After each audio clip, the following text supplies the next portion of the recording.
ఢిల్లీకి పంపించడానికి డబ్బులుంటాయి కానీ పథకాలు అమలు చేయడానికి లేవా అంటూ కాంగ్రెస్ ప్రభుత్వంపై బీజేపీ ఎంపీ బండి సంజయ్ మండిపడ్డారు. కరీంనగర్లోని అంబేద్కర్ స్టేడియంలో వాకర్స్తో ముఖాముఖి నిర్వహించారు. కాంగ్రెస్ నేతలు 6 గ్యారెంటీల మీద ఎందుకు మాట్లాడడం లేదని ఆగ్రహం వ్యక్తం చేశారు. మేనిఫెస్టోలో ఇచ్చిన హామీలను కాంగ్రెస్ పార్టీ అమలు చేయడం లేదన్నారు బండి సంజయ్. తెలంగాణ ప్రజల జీవితాలతో అటు బీఆర్ఎస్ ఇటు కాంగ్రెస్ ఆటలు ఆడుకుంటోందని అన్నారు. ఫోన్ ట్యాపింగ్ విషయంలో నిందితుల్ని కాంగ్రెస్ కాపాడే ప్రయత్నం చేస్తోందని బండి సంజయ్ ఆరోపించారు.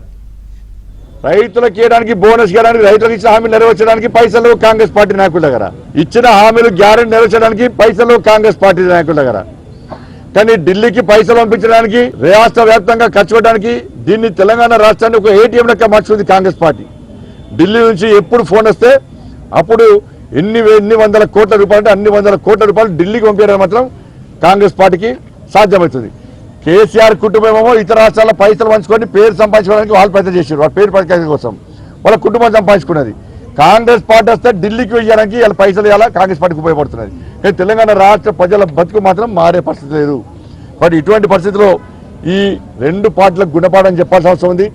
కాంగ్రెస్ పార్టీ కరీంనగర్లో ఖర్చు పెట్టే ప్రతి పైసా అమెరికాలో ఉన్నటువంటి ఫోన్ ట్యాపింగ్ దోషిగా ఉన్నటువంటి ఆ వ్యక్తి పంపిస్తున్న పైసలే.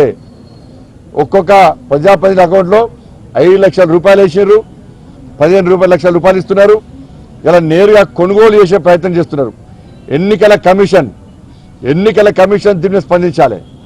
ఇలా ఏ నాయకుని అకౌంట్లో 5 లక్షల రూపాయలు పడ్డాయి, ఎవరిచ్చారు, ఆ దోషి యొక్క వియంకుడికి పైసలు పంచుతున్నా లేదా, దానికి ఇక్కడ ఒక వ్యాపారస్తుడు ఇంకొక గతంలో ప్రజాప్రతినిధి వ్యక్తి ఇద్దరు కలిసి ఈ డబ్బుల లావాదేవీలు చూస్తూ వాళ్ళ వ్యాపార పైసలుగా చూపెడుతూ ఏ విధంగా విచ్చలవిడిగా డబ్బులు వంచే ప్రయత్నం చేస్తున్నారో అది కూడా సెకండ్